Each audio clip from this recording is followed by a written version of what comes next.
આગળ વધીએ, આપણી સાથે જીએમએમ ફોડલરના મેનેજમેન્ટ જોડાઈ ચૂક્યા છે. આગળ જે Q2 રિઝલ્ટ્સની ઉપર તો વાત કરીશું જ, બટ કંપનીની શું સ્ટ્રેટેજીસ છે, નોર્મલ કોર્સ ઓફ બિઝનેસ કેવી રીતના વર્કઆઉટ કરી રહ્યો છે, આ બધા વિશે વાતચીત કરીશું.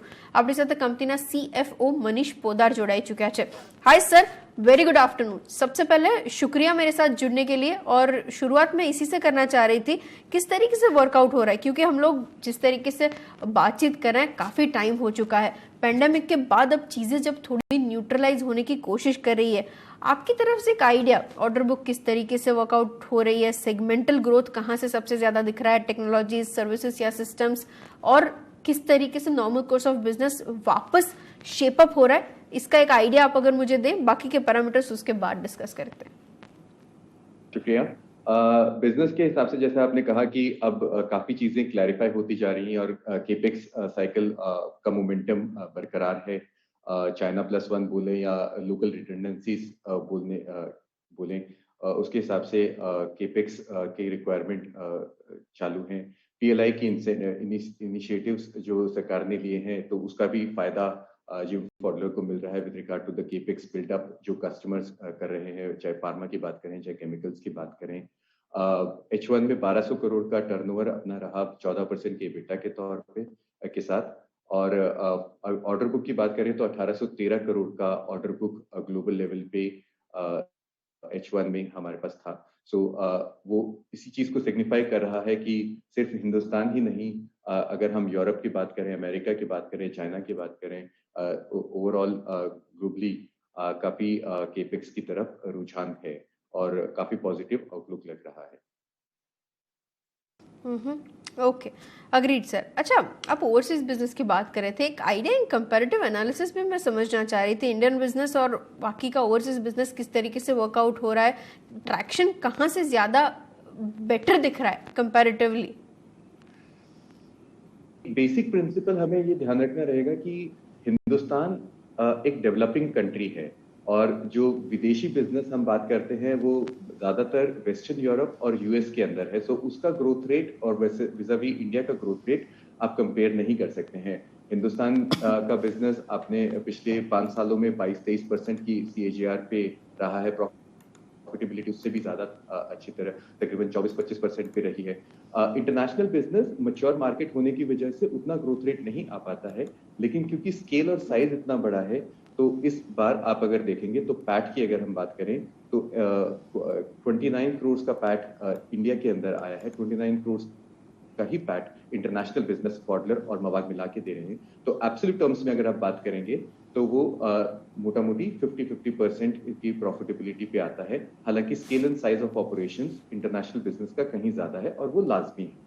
ग्रोथ एरियाज की बात करें तो अगर हम हिंदुस्तान की बात करें, वतवा फैक्ट्री जो एक्वायर किया गया अभी अप्रैल के अंदर, तो हेवी इंजीनियरिंग के अंदर वो एक बहुत सिग्निफिकेंट हमारे लिए एडिशन है. और इसके साथ ही ग्लास लाइनिंग के अंदर आप फर्नेसेस की बात करें तो हैदराबाद और करमसाद के अंदर नए फर्नेसेस इंस्टॉल किए जा रहे हैं. इंटरनेशनल बिजनेस की बात करें तो चाइना हमारे लिए एक बहुत अच्छा ग्रोथ इंजन है, जहाँ पे कि फॉडलर बहुत ज़्यादा प्रेजेंट नहीं है.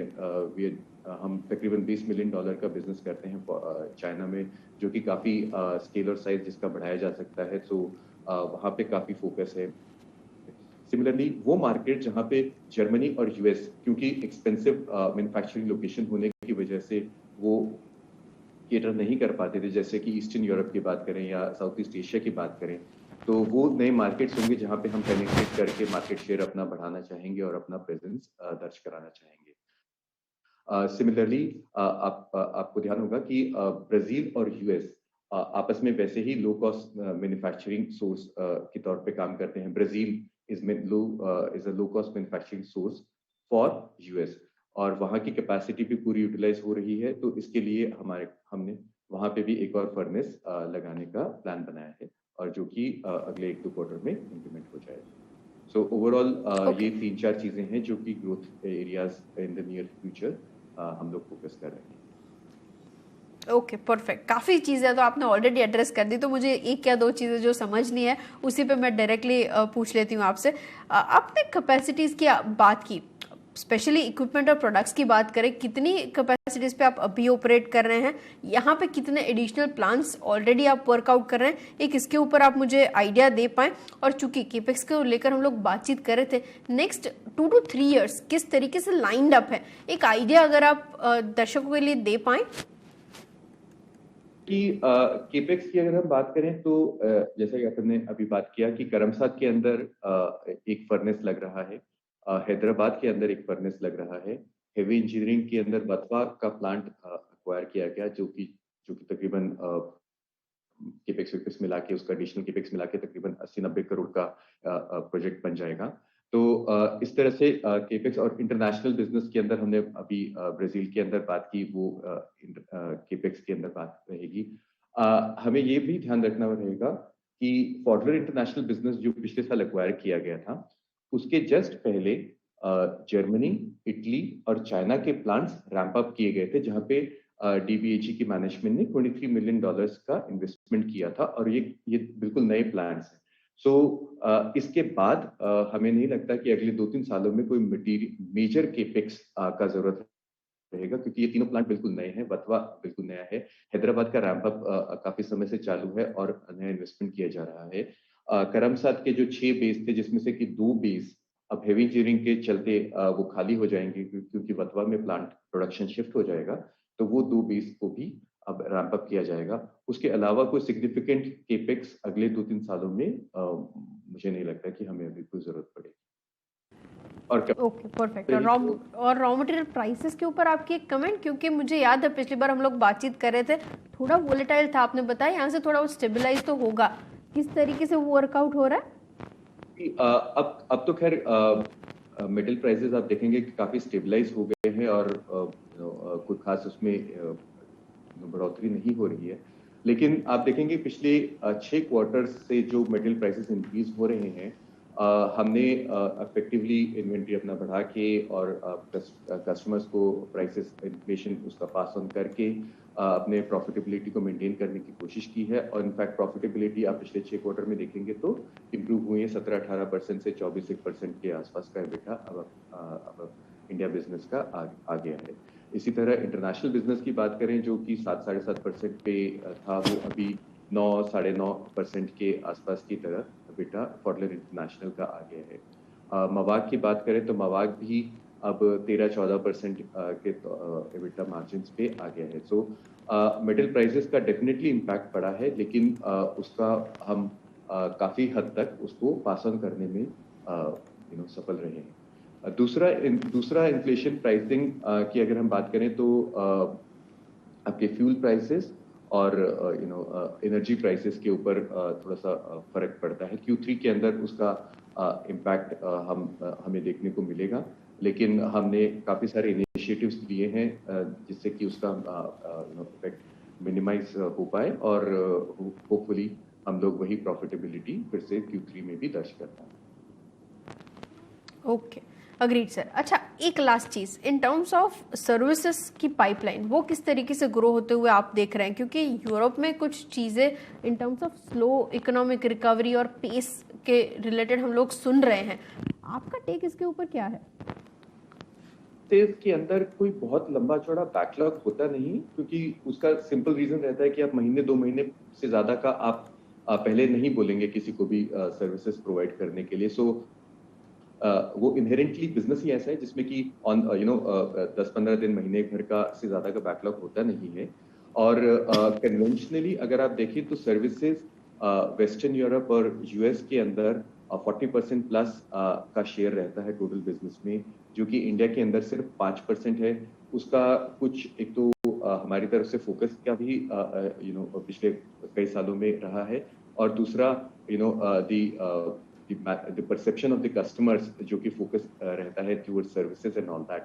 So वो एक फोकस एरिया डेफिनेटली है हम लोग के लिए इम्प्रूव करने के लिए, क्योंकि वो एक प्रॉफिटेबल और सस्टेनेबल और कस्टमर के साथ एक रिलेशनशिप आगे बढ़ाने का भी एक बहुत अच्छा जरिया रहता है। Okay agreed. तो लास्ट चीज इन टर्म्स ऑफ मार्जिन्स में क्या एक्सपेक्ट करूँ सेकेंड हाफ के लिए, इन केस अगर आपने ऑलरेडी बाकी सारी चीजें आप मुझे जो बता रहे थे ऑपरेशनल फ्रंट के ऊपर, अगर आपने कुछ कैलकुलेशन किया है किस बैंड में रह पाएगा, एक आइडिया वहां पे अगर मुझे दे पाएं। फ्यूचरिस्टिक तो मैं नहीं बोल पाऊंगा, लेकिन हम कोशिश ये डेफिनेटली ये रहेंगे कि हम ये जो अभी जो कॉस्ट इन्फ्लेशन आ रहे हैं एनर्जी प्राइसेस की वजह से और फर्नेस होने की वजह से, it's a significant cost for us, हम उसको नेविगेट कर पाएं अपने इनिशिएटिव से और बिजनेस स्केल अप करने के लिहाज से। तो मुझे लगता है कि हम H1 H2 के अंदर भी उसी तरह का प्रॉफिटेबिलिटी मेंटेन कर पाएं। ओके और इस साल के दौरान डेट घटाने के बारे में कोई स्ट्रैटेजी आप अगर अपना रहे हैं? डेट अगर आप देखें तो डेट इक्विटी हमारा 1.5 है, डेट टू इबिटा हमारा 1.5 है, डेट इक्विटी हमारा लेस देन 1 है। सो पहले कन्वेंशनली हाँ हमने कभी डेट नहीं लिया, तो इसलिए ये सवाल हमसे जरूर पूछा जाता है। लेकिन आप देखेंगे कि डेट की सर्विस की अंदर बात करें या टोटल हम बिल्कुल कंफर्टेबल जोन में हैं। आप क्रिसिल इकरा दोनों ने AA- का रेटिंग, जो कि एक बहुत सेफ रेटिंग है, वो मेंटेन किया है इवन आफ्टर द एक्विजिशन। सो वो एक काफी एक वैलिडेशन है स्ट्रॉन्ग बैलेंस शीट का। काफी हमने कैश जनरेशन पिछले 6 महीनों में किया है, जो कि हमने कुछ लोन उसमें रीपे किया है। और as we go into H2 तो कुछ और लोन रीपे जरूर होएगा as the cash gets generated. लेकिन उसके अलावा कोई सिग्निफिकेंट कैश बोरोइंग अभी और लेने का अभी कोई ऐसा विचार नहीं। ओके परफेक्ट, बिल्कुल।